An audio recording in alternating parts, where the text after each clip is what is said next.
Hello again, everybody. As many, but maybe not all know, I'm Ian Shapiro. I'm originally from South Africa. I left in 1972, and I lived in the UK for most of the 1970s, and I've been at Yale in one form or another since 1978. I'm a political scientist in political science department. And my specialty has been political theory. My distinctive take methodologically has always been informed by the sense that people have a much better sense of what they don't want and what's inadequate and what's unjust than of what they do want and what's adequate and what is just.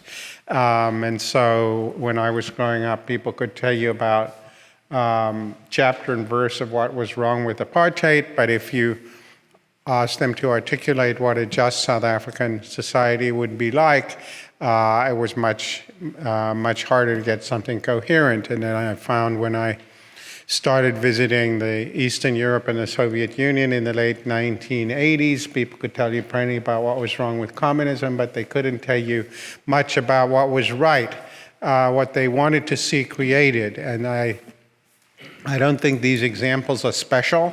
I think they're part of the human condition, and we are adaptive creatures who shy away from what's not working in our circumstances and grope towards something better. And most of my work has been about political institutions and how they might change from that kind of perspective. And so we start with inadequate institutions and arrangements, and the challenge is to make them less inadequate going forward.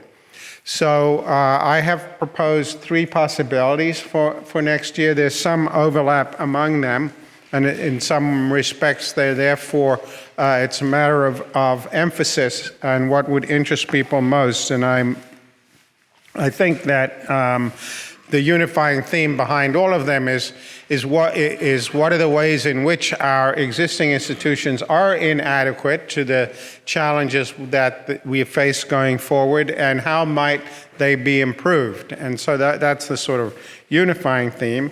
I call the first iteration, or possible iteration, the challenges and prospects of American democracy. And there the focus would mainly be on the interaction between the political system and changes in the economy. The economy is changed in ways that are unprecedented. We've seen a huge decline in industrial jobs over the last 4 or 5 decades, massive growth in unemployment, in inequality, and the end of lifetime employment. That is to say, 30 or 40 years ago, people would graduate from school, maybe from college, and then get a job with one company and work there for their entire lives. People entering the workforce today, on average, can expect to change employment 15 times over the course of their lifetimes, a completely different world. And so the focus there would be on how American democracy, with its peculiar organizational structure and its federal arrangements and the many ways in which the system is designed to be biased toward the status quo, can be cajoled or strong-armed into being able to produce the kinds of reforms and changes that are necessary to cope with those sort of economic changes. So that would be the first possibility.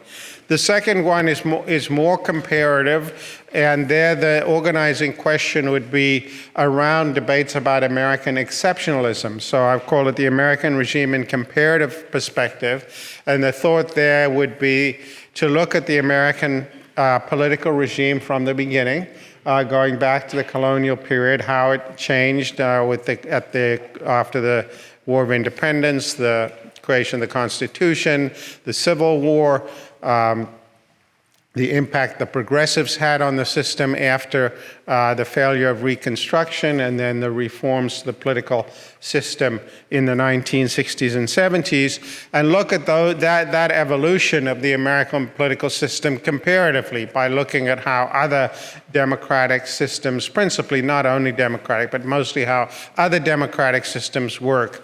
And there the question would be how exceptional is American exceptionalism, and how good and bad is the exceptionalism to the extent that it is exceptional. So that would be more comparative history and comparative political institutions.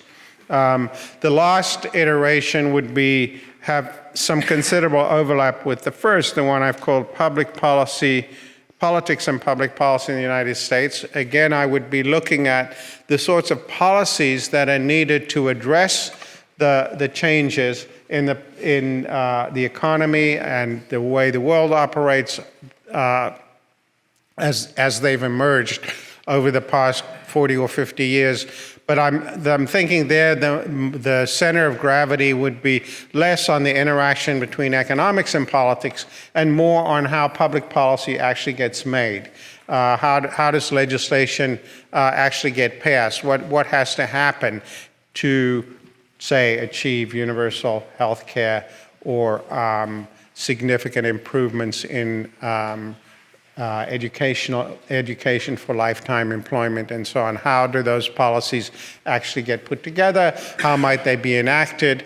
And how might they work their way through the political system more or less as it currently exists?